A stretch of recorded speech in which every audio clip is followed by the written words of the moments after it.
love? Where is it found? How does it come to be? How do you understand it? Is it found in books, in movies, and film? Is it something that can be bottled with the right formulations of jasper, rose quartz, honey, rose petals, and intention? Is it something written in the stars, like in astrology, or is it something that can be found in literature? Or is it at the deepest, most cellular levels of our being? Is it something that's complex? Or is it the easiest act that we'll ever do here on earth as humans?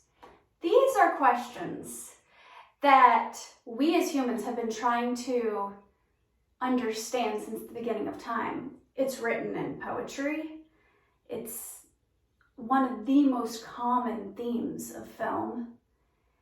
It's something that we as humans are both terrified and deeply desire.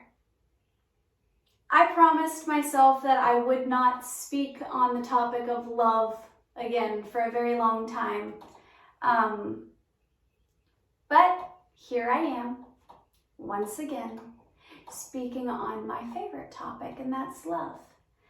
I have watched many romantic comedies in my life. It's my favorite genre of movies. I have read more poetry. This is just a stack of poems here in my art room. I have listened to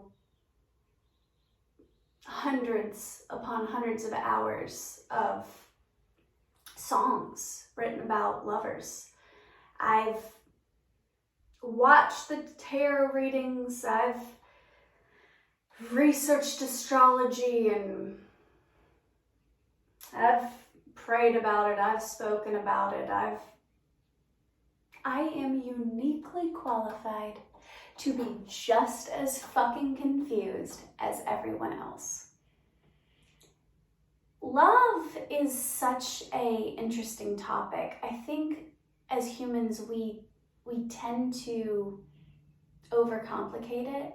And here with modern technology and the way dating and everything works, it seems like love doesn't even exist anymore, at least not romantic love. But I don't think that's the case. I don't.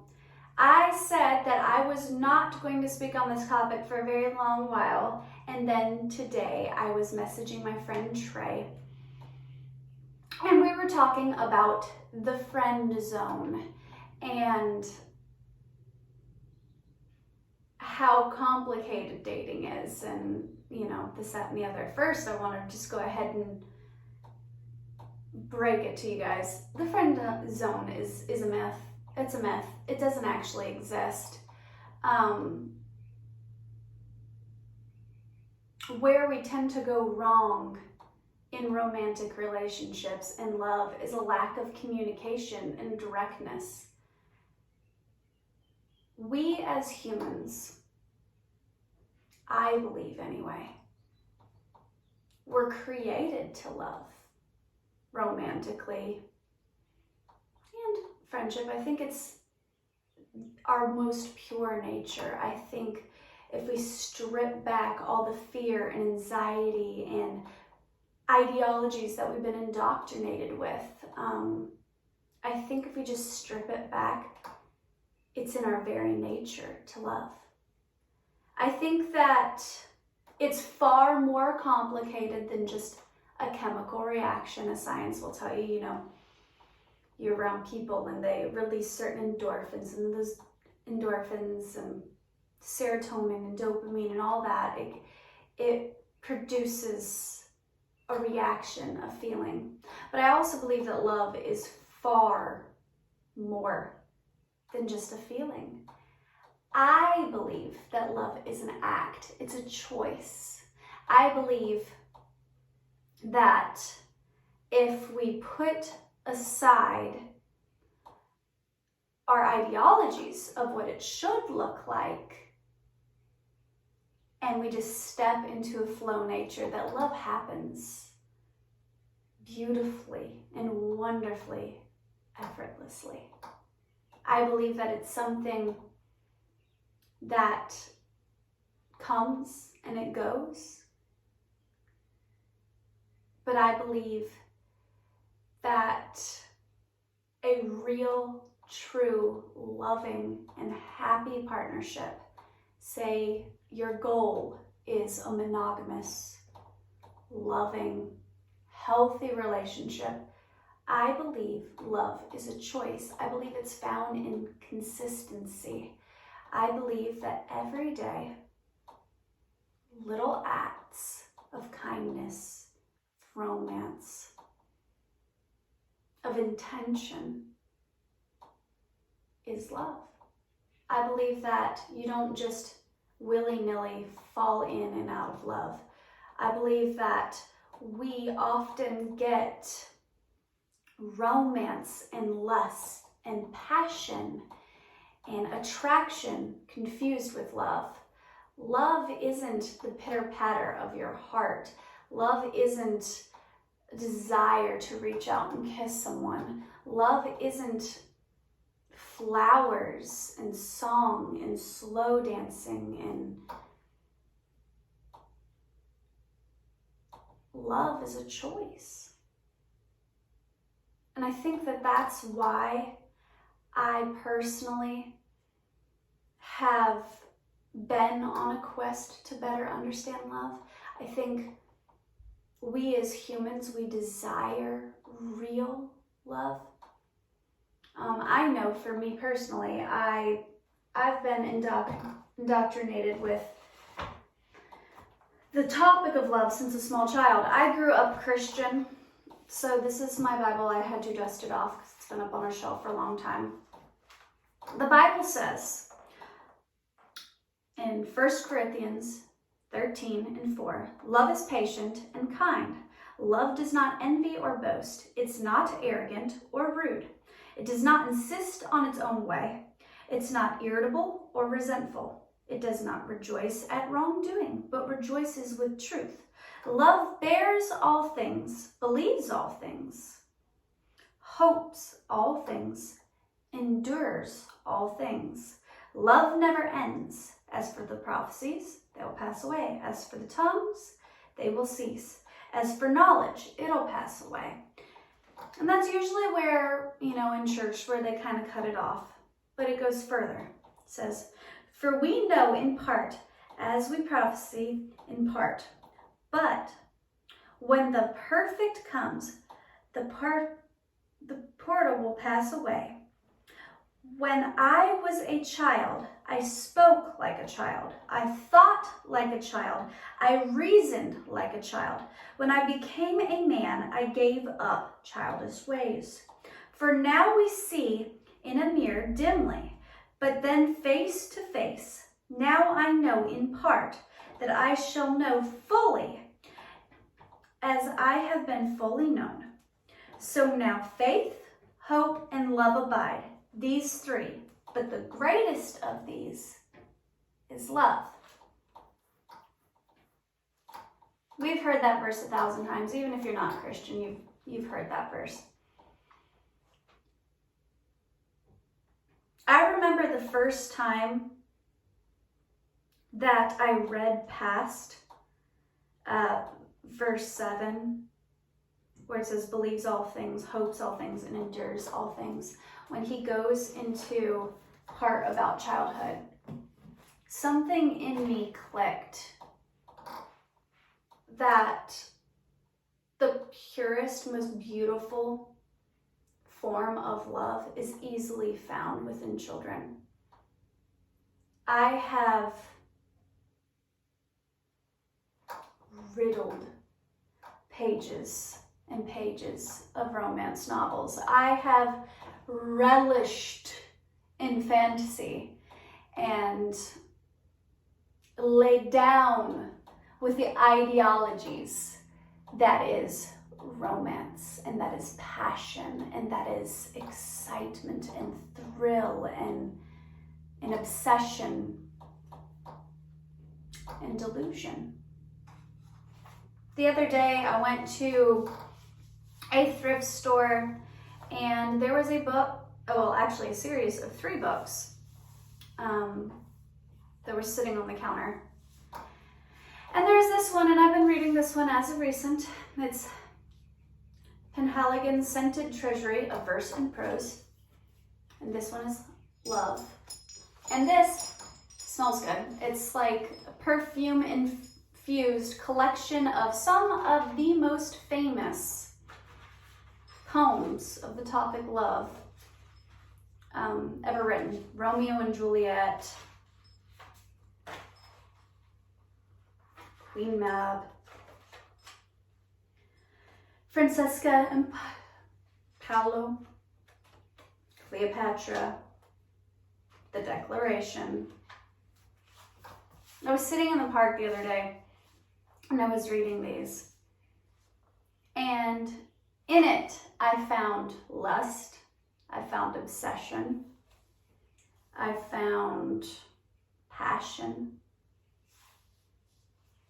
I found anger and strife, I found jealousy.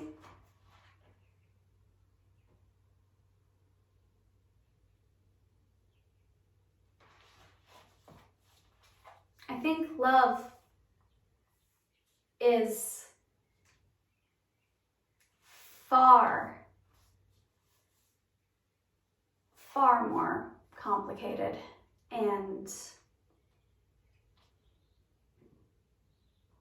complex than we'll ever understand. It's not black and white, but it is quite simple. That's the part that it's contradictory. I think when we strip it back, when we take away all the shine and all of the sparkle, it's so simple. It's a choice. It's a choice. We see it every single day in the face of a child. I think I started to understand what true unconditional love was when I became a mother. I think before that, I was chasing a false narrative. I think before that, I was thirsty, hungry for passion and lust and romance and excitement and thrill. But I think as I became a mother and I started to see the simple little acts of love within a child and between a mother, it's almost as if I seen the very face of God. It's almost as if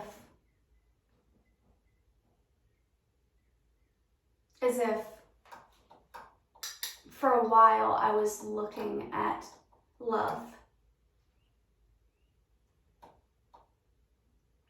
like this, fuzzy and hazy, and can make out the silhouette of what you think it should be, but it's left to the imagination. You kind of fill in the blanks with your perception, your ideologies, your preconceived notions. And then it was like, when I became a mom, it was like God put on my glasses for the first time, and things were stripped back, and it was beautifully clear to me how simple it actually is. I rewatched a video the other day. It was a talk about love is found in consistency, that the guy goes to ask the other guy, when did you fall in love with your wife? When was the exact moment, the formula? And the other guy just kind of sat there looking perplexed. He says, you don't know, because it didn't happen in a moment. It didn't happen instantaneously. That's not love. That's attraction. That's romance. That's love. That's not it. It's passion. See, love doesn't just hit you. It's in little sprinklings. It's making a cup of coffee for someone, then giving them a smile, then truly connecting and making eye contact and actively listening when they're speaking to you. It's in a warm hug or the wiping away of a tear. It's in romantic gestures like slow dancing and kissing, making love. But it doesn't happen all at once. One day you'll wake up and you'll go, oh, I think I'm in love. But it didn't happen like that. It's consistency. It's a consistent little sprinkling here and there of our truest, most authentic selves. When we strip it back and we step into our authentic nature, we as humans, we want to connect. We want to be one. It's in our very nature to live and to be in harmony with one another. We're meant to walk alongside each other and to help each other. We're given characteristics and attributes that are complementary to each other. Some of us are the hard workers and hands-on, and some of us are more in our heads. Some of us are more quiet and introverted, and some of us are more extroverted. Some of us are so beautifully and uniquely complementary. And what seems like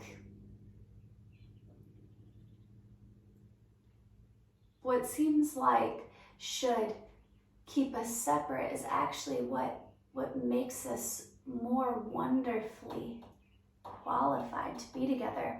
See, we all know that in spirituality there's the masculine and the feminine, and those are energies. Those aren't based upon, body parts. We as humans, we all have both masculine and feminine energy. And because of society and because of what we're taught or fears or conditioning, we might step into a more masculine energy because we feel the need to stay in control. We feel the need to be swift and make forward momentum in our lives. We might need to be in charge and go-getters, and or we might be in a more feminine energy, more trusting, more laid back, more intuitive, more submissive, more trusting. Healthy relationships have a beautiful balance of both. So this morning, when my friend was talking to me about the friend zone, I kind of chuckled because the friend zone is a beautiful,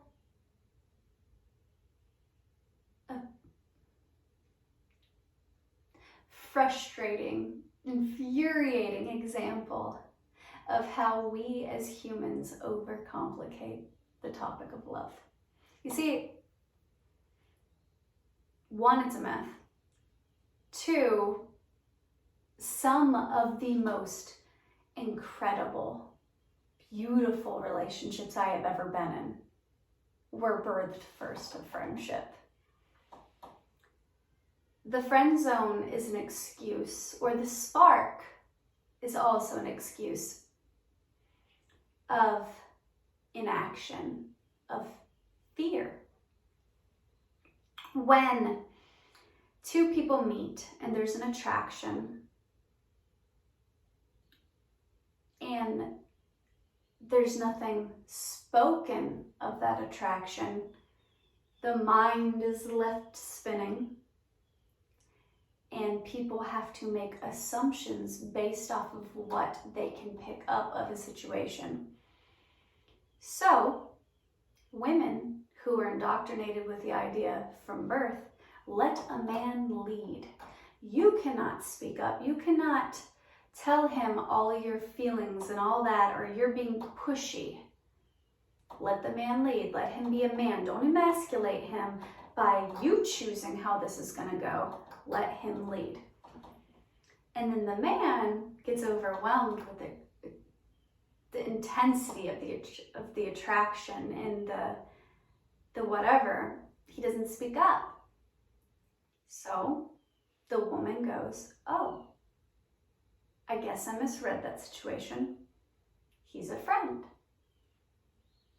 Then later on, the guy is trying with subtlety to, hint at that he likes her. Maybe it's in, making her coffee in the mornings. Maybe it's in being a shoulder for her to cry on, or just a companion to play video games with and to walk at the park with and ride in the car with. And because love is a choice, and because it's found in those little sprinklings, the attraction grows and the love is there. But it can never be fully expressed or fully come to fruition because there's no directness. They're both in their feminine energy, and there has to be a beautiful balance of masculine and feminine. And then sometimes when guys are direct, it's not reciprocated, but that doesn't mean that the love isn't real. It just means that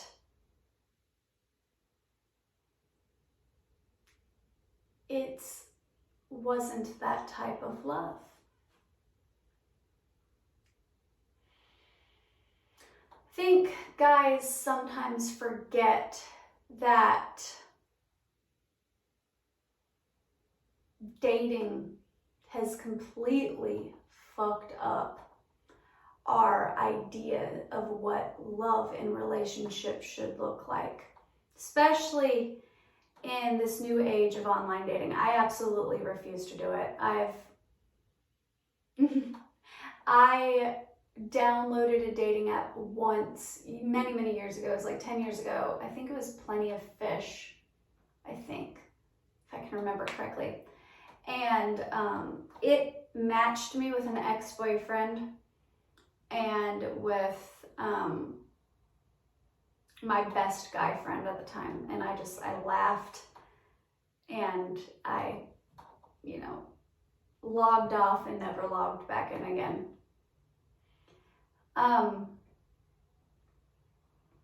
We live in a society where if love isn't instantly satisfied with the gratification of mutual attraction and passion and excitement, that it's not real, that it's not love.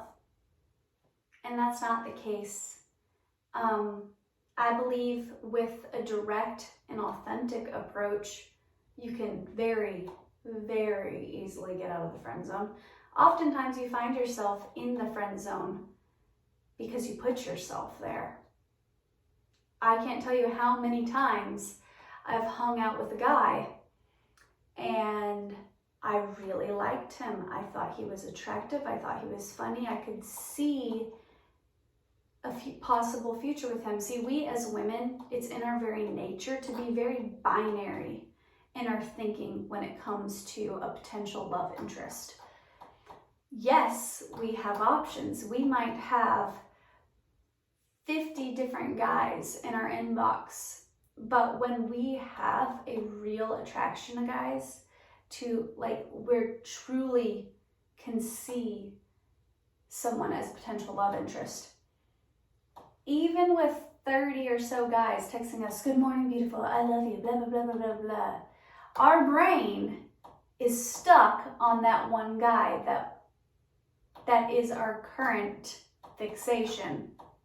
In general, that's how women work.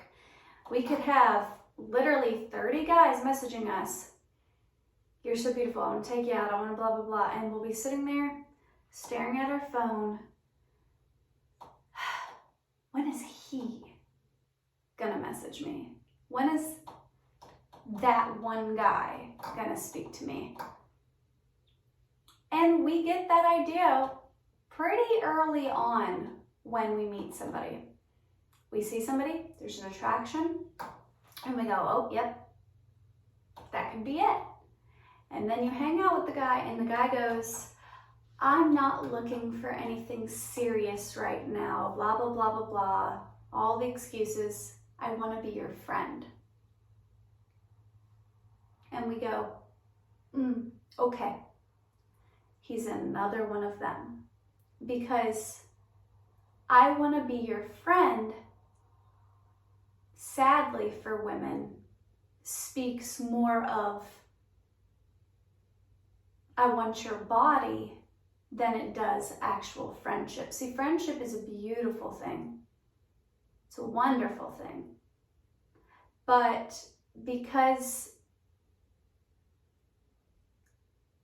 men in general tend to approach women as a conquest, we're immediately turned off when guys say that. It's like, oh, okay. But if the guy is a gentleman and he truly does treat you like a friend, then we start to go, okay, well, maybe he's just not attracted to me. Maybe he just doesn't like me. But even still, fellas, if you are direct, like say maybe you truly meant that you weren't quite ready for a relationship, maybe you had just recently got your heart broken, or maybe you're working through some things, or maybe when you met her, you thought she was pretty, but you didn't think she was your type, or what have you. Even still, you can get out of the friend zone. You're not trapped there. If she has an attraction to you, she has an attraction to you, but you have to be direct. And that's scary for men because rejection is a very real thing. But I believe if it's meant to happen, it'll happen. So this is my advice. And it has worked countless times for some of my guy friends who have gotten out of the friend zone. It's also happened for my friends. The friend zone is a myth. If she truly likes you, you can get out of the friend zone. If she doesn't like you, she doesn't like you. The end. Love should be something that's mutual, reciprocated. Like, why would you want to be with somebody who doesn't want to be with you? So just let that go. But if in the beginning she could see something with you and then you were, thrown in the friend zone, usually you're there by choice. Okay. All you have to do is when the attraction starts, when you can start to think, wow, I really like her. I want to explore this on a level that's deeper than friendship. It is on a romantic level. All you have to do, and this is scary for men, but this is stepping into your masculine energy, not toxic masculinity. This is true masculine energy. Look at her and say, I'm so attracted to you. And I know I said I wanted to be friends, but now I really want to see if we could take this a little further. Are you willing to go out on a date with me? Can we explore and see where this is going to go? And true feminine energy,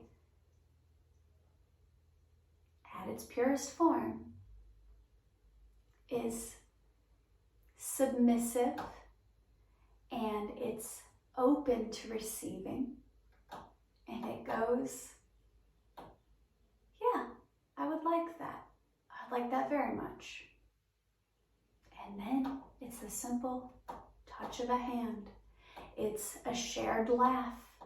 It's something that just happens. It's that simple, guys. It truly is that simple. I can't tell you how many times I've been hanging out with a guy and we were friends and he would do something so cute when he was just being real, being authentic, being his true self, no show, no anything, just being real, where I went, God, I want to kiss him. But you don't, because it's a friendship. Sometimes you have to take a little risk. Sometimes you just have to take that leap of faith and explore the idea that love is love is love is love. It is in your very nature. It's not something that has to be taught. It's not something that you have to learn or unlearn. It's who you are. It's who we as humans are. And if you just let your guard down, it just happens. That's what I wanted to share with you guys today. I don't know if this video really helped anyone. I just felt like I needed to speak on it. I'm actually working on a super secret, awesome project talking about the very nature, the very essence of love from a spiritual standpoint. I can't share much more than that. It's a very unique idea and project that I've not seen anyone else do before, so I'm trying to keep it extraordinarily hush-hush. But it's going to be very powerful, and I'm excited about it. But I am not an expert on these things. I am a person who just has 30 years of life experience and have seen firsthand people fall in and out of love. You don't fall in and out of love. It's a choice. And I hope that helps someone today. I love you. You have a wonderful, incredible, amazing day.